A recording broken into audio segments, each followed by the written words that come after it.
এই তো এই তো আমি এই গুহার বাইরে বেরিয়ে আসতে পেরেছি। আর যা করার আমাকে এই গুহার বাইরে থেকেই করতে হবে। আমি খুব ভালো করে বুঝতে পারছি যে এই গুহার ভেতরে আমার কোনো শক্তি কাজ করবে না। আর তাই আমাকে এই গুহার বাইরে থেকে তন্ত্র সাধনা করতে হবে। আর আমাকে আমার সুরক্ষা করে নিতে হবে, যেন আমি ওই সাত খরা মোহর স্পর্শ করলেও কোনো শক্তি আমার কোনো ক্ষতি করতে না পারে। আমি অনায়াসে ওই সাত খরা মোহর নিয়ে এখান থেকে চলে যেতে পারি। আমি যতবার ওই গুহার মধ্যে থাকা সাত করা মোহর স্পর্শ করতে গিয়েছি, ততবারই কোনো না কোনো এক শক্তি এসে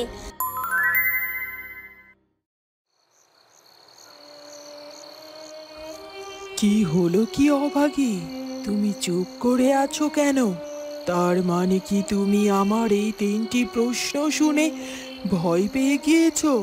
হ্যাঁ হ্যাঁ, তুমি তো অবশ্য ভয় পেতেই পারো, কারণ ভয় পাবে নাই বা কেন বলতে পারো? আমি তোমাকে যে তিনটি প্রশ্ন করেছি, সে তিনটি প্রশ্ন তো সহজ কোনো প্রশ্ন নয়। এই তিনটি প্রশ্ন হলো পৃথিবীর সব থেকে কঠিন তিনটি প্রশ্ন। আর এই তিনটি প্রশ্নের উত্তর তো সবার পক্ষে দেওয়া সম্ভব নয়।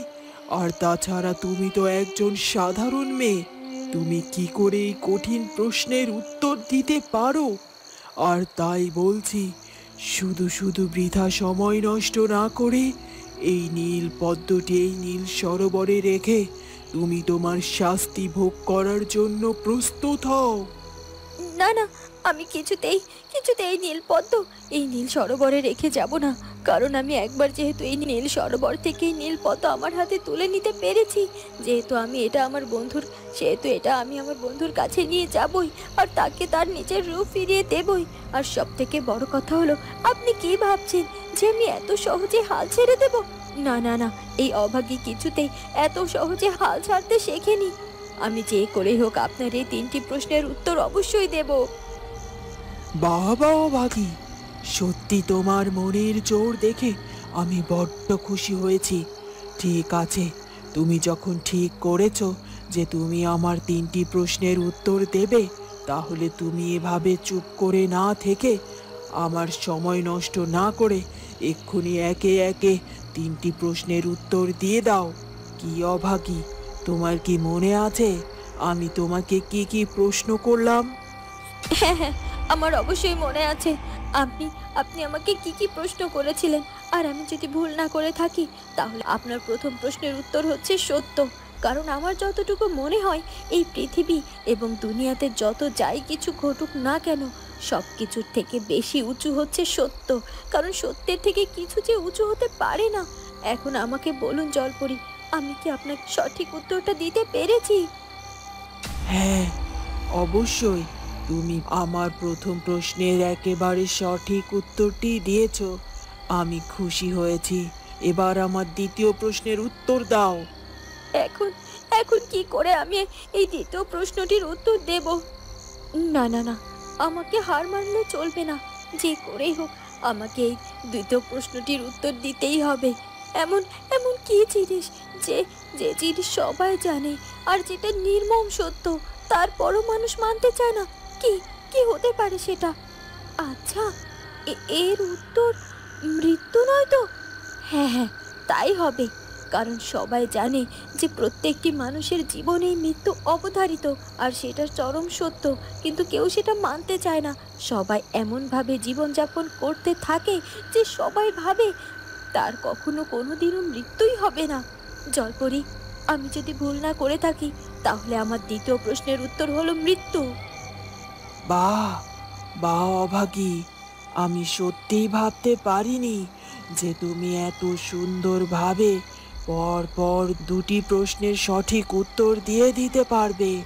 সত্যি আমি তোমার উপর অনেক খুশি হয়েছি। কিন্তু আমি এটা খুব ভালো করে জানি যে এই দুটি প্রশ্নের উত্তর দিতে পারলেও তুমি কিছুতেই তৃতীয় প্রশ্নের উত্তরটি দিতে পারবে না। আর যদি তুমি আমার ৩ নাম্বার প্রশ্নের উত্তরটি জেনে থাকো, তাহলে এক্ষুনি বলো, কারণ আমার হাতে যে সময় খুব কম, আমাকে যে আমার কাজ করতে হবে।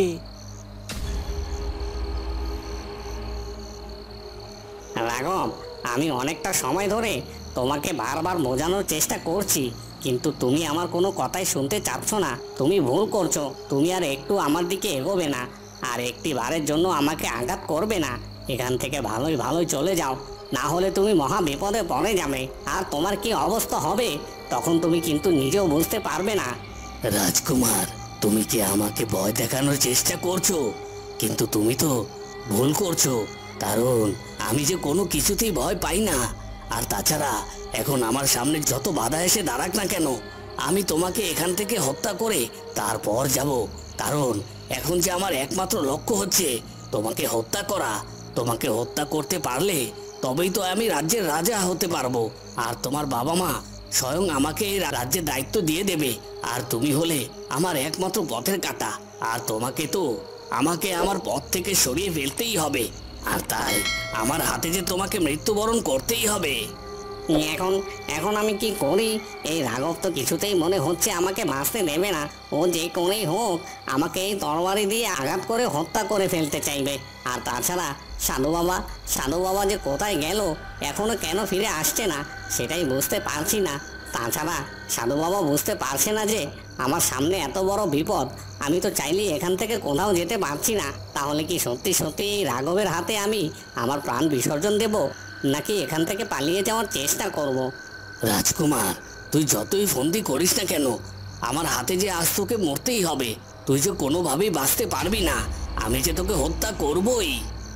এ কথা বলে রাঘব আর একটু দেরি না করে সেই তরবারিটা উঁচু করে রাজকুমারকে আঘাত করতে যায়। আর তখনই এক জাদু শক্তি এসে রাঘবকে আটকে দেয়। এটা কি হচ্ছে? আমি তো কিছুতেই রাজকুমারের শরীরে আঘাত করতে পারছি না। আমার হাত যে কোনো একটা শক্তিতে আটকে গিয়েছে, কিন্তু এমনটা হওয়ার কারণ কি? তখনই সাধু বাবা সেখানে দৃশ্যমান হয়। এই তো সাধু বাবা এখানে চলে এসেছে। আমি জানতাম সাধু বাবা ঠিক এখানে চলে আসবে আর আমাকে রাঘবের হাত থেকে রক্ষা করবে। রাঘব, তুই কি ভেবেছিলি আমাকে হত্যা করবি, তাই তো? কিন্তু তুই দেখ, সেটা পারলি না, কারণ সাধু বাবা নিজে এসে আমাকে তোর হাত থেকে রক্ষা করেছে। এখন তুই ভাব কি করে তুই সাধু বাবার হাত থেকে রক্ষা পাবি, কারণ সাধু বাবা কখনো কোনো অন্যায়কারীকে ছেড়ে দেন না, তাকে ঠিক শাস্তি দেন, আর তুই সেই শাস্তি পাবি এখন। ওদিকে মোড়লের মেয়ে রূপা মোড়ল গিন্নিকে খুঁজতে কানিবুড়ির বাড়ির উদ্দেশ্যে রওনা দেয়। এই কানিবুড়ির বাড়িটা বেশ খানিকটা পথ, সেই কখন থেকে হেঁটে চলেছি, কিন্তু এখন পর্যন্ত কানিবুড়ির বাড়িতে পৌঁছতে পারলামই না। জানি না কখন ওই কানিবুড়ির বাড়িতে গিয়ে পৌঁছবো আমি। কিন্তু আমাকে যে কানিবুড়ির বাড়িতে গিয়ে পৌঁছতেই হবে, আর আমাকে যত দ্রুত সম্ভব ওই কানিবুড়ির বাড়িতে গিয়ে কানিবুড়ির সাথে কথা বলতে হবে। আর আমার মনে হয় কানিবুড়ি আমার মায়ের ব্যাপারে সব কিছু জানে। আমার মা আসলে কোথায় আছে সেটা সে খুব ভালো করেই জানে, আর সে যদি কোনো বিপদেও পড়ে তাও কানিবুড়ি আমাকে জানতে পারে। কারণ তবে এখন পর্যন্ত তো আমি কানিবুড়ির বাড়িতে পৌঁছতেই পারলাম না। যাই হোক, যেভাবেই হোক, যত তাড়াতাড়ি হোক, আমাকে কানিবুড়ির বাড়িতে পৌঁছতেই হবে। এ কথা বলে রূপা আরো তাড়াতাড়ি চলতে থাকে।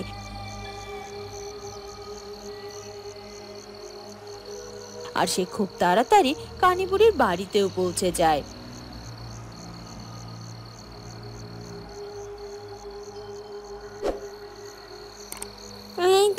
এই তো আমি কানিবুড়ির বাড়িতে পৌঁছে গিয়েছি। এখন আমাকে এই কানিবুড়িকে ডাকতে হবে। আর আমার মন বলছে কানিবুড়ি আমার মার ব্যাপারে সব কিছু আমাকে বলে দেবে। কানিবুড়ি, আমার কথা কি শুনতে পাচ্ছ? কানিবুড়ি, এক্ষুনি একটু তুমি বেরিয়ে এসো না কানিবুড়ি। আমার যে তোমাকে বড্ড দরকার গো। আমি যে মোড়ল মশাইয়ের মেয়ে। বেরিয়ে এসো কানিবুড়ি। রূপা অনেকটা সময় ধরে কানিবুড়িকে ডাকতে থাকে, কিন্তু তারপরও কানিবুড়ি তার ঘর থেকে বেরিয়ে আসে না, কারণ কানিবুড়ি নিজের বাড়িতেই ছিল না। তন্ত্রবুড়ি কানিবুড়িকে মোড়ল গিন্নির মূর্তিকে পাহারা দিতে বলে গিয়েছে, আর সে সেখানেই ছিল। একই কানিবুড়িকে সেই কখন থেকে আমি ডাকছি, কিন্তু কানিবুড়ি তো আমার কোনো কথাই শুনছে না। এতবার ডাকার পরেও কেন সে বাড়ির ভেতর থেকে বেরিয়ে আসছে না? তার মানে কি কানিপুরি ঘরের ভেতরে নেই? হ্যাঁ হ্যাঁ, সেটাই তো হতে পারে, কারণ ঘরের ভেতরে থাকলে তো সে আমার কথার উত্তর ঠিকই দিত, ঘর থেকে সে বেরিয়ে আসতো। এ কি দেখছি আমি, কানিপুরি ঘরের দরজায় তো তালা দেওয়া, তার মানে কি কানিপুরি সত্যিই বাড়িতে নেই? কিন্তু এখন আমি কানিপুরিকে কোথায় খুঁজবো, কিভাবে বা আমি জানবো যে আমার মা কোথায় আছে? কিন্তু কিছুই তো বুঝতে পারছি না আমি। না না না না না না, আমি কিছুতেই হাল ছাড়বো না। আমি বরং এক কাজ করি, আমি বরং কানিপুরির বাড়ির এদিক ওদিকে একটু এগিয়ে টিগিয়ে দেখি, হয়তো বা কানিপুরি আশেপাশে কোথাও থাকতে পারে। এখন কি করব আমি? আমি অনেক অনেক কষ্টে তো দুটি প্রশ্নের উত্তর দিতে পেরেছি, আর এই জলপরি তো বলছে যে আমার দুটি প্রশ্নের উত্তর নাকি সঠিক হয়েছে। কিন্তু এখন এখন এই 3 নাম্বার প্রশ্নের উত্তর আমি কি করে দেব? কি এমন হতে পারে এর উত্তর যার উত্তাপ আগুনের থেকেও অনেক বেশি? না না, কিছুই তো মাথায় আসছে না। কিন্তু যে করেই হোক এই 3য় প্রশ্নের উত্তর যে আমাকে দিতেই হবে, কারণ আমি যদি কোনোভাবে 3 নাম্বার প্রশ্নের উত্তর দিতে ব্যর্থ হয়ে যাই, তাহলে তাহলে যে আমি একেবারে হেরে যাব, আর এই নীল পদ্ম নিয়ে কিছুতেই আমি আমার বন্ধুর কাছে ফিরে যেতে পারবো না, আর আমাকেও শেষ হয়ে যেতে হবে। তাহলে তাহলে আমি কি করব? হে বিধাতা, আমাকে সাহায্য করো, আমাকে আমাকে একটু বুঝতে সাহায্য করো যে কি এমন জিনিস যেটা আগুনের থেকে অধিক উত্তাপ ছড়ায়। বেশ কিছুটা সময় ধরে অভাগী 3য় প্রশ্নটির উত্তর খুঁজতে থাকে, কিন্তু সে কোনোভাবে বুঝতে পারছিল না যে 3য় প্রশ্নটির উত্তর কি হতে পারে, আর এটা নিয়ে অভাগী বড্ড চিন্তিত হয়ে পড়ে।